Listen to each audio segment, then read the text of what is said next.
Well, it is a basic principle that those we vote for, our politicians, our government, should be free to act in our country's best interests.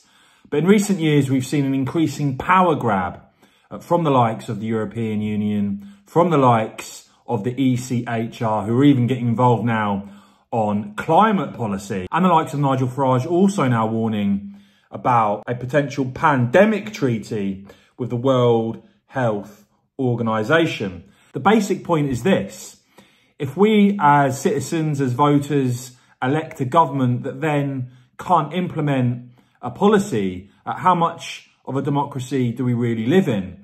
We saw pathetically the Conservative government with a huge majority bow down to the ECHR judgment years ago, grounding that Rwanda flight. And rather than leave, we've just seen a bunch of talking ever since. Now, in the years and decades ahead, I truly believe the countries that will be the most prosperous, safe and well run will be those who manage to maintain power as close to citizens, to voters as possible. Of course, rather than just moaning, voters in this country held their nerve, voted for Brexit time and time again. But even in our case, you've seen EU interference continue after Sunak's deal with the EU. And even the EU warned the UK government about sacking off the ECHR. But at least we've made a start, because when you look at what is currently going on inside the European Union, I think it shows you once again why we are clearly better off out. Because you're now seeing governments, when it comes to migration policy, actually being told, no, sorry, you must implement the EU agenda.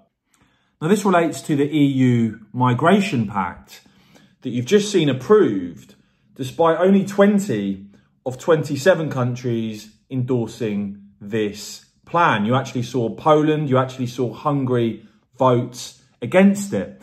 And to be absolutely clear as to what this means, includes a so-called solidarity mechanism, a relocation scheme, whereby governments, countries will have to accept a quota of people into their countries or pay a fine or other financial cost for refusing if they don't go along with it.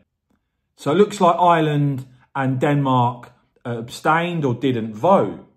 But what you have seen is several countries, as I said, Poland and Hungary, vote against, with now 2 years to implement this, meaning effectively they're going to have to accept a quota of illegal migrants in the future or face financial penalties. And no, there were no vetoes on this. But despite all of that in Poland, despite the new Polish government, which is of course a pro-EU government being led by the new Prime Minister Donald Tusk, very much part of the EU establishment, even he is saying that he's going to oppose this, that Poland won't accept this. But it's very clear that the EU Commission saying all member states have to implement it and apply it. And if not, the Commission will, of course, act and use, if necessary, infringement procedures. But they expect and are pretty convinced that member states will implement the pact now quite quickly. So you've got elected governments here opposing migration policy, a border policy set out by the EU, being outvoted and told they must implement this or face punishment. And by the way, in terms of the future of the EU, there's a push to abolish the remaining vetoes from the likes of Guy Verhofstadt, from the likes of the German Chancellor Olaf Scholz, from even, ironically, the Polish left, part of the current Polish government. As I said, I think this all underlines why Brexit was absolutely the right approach. We in the UK must now also leave the ECHR and ensure that the governments we elect are actually able to implement the policies we want to see them deliver. Let me know what you make of all of that in the comments below though, please guys. I will of course keep bringing you all the latest on this and more. So please do whack this video a quick thumbs up. And of course, as ever, cheers for watching.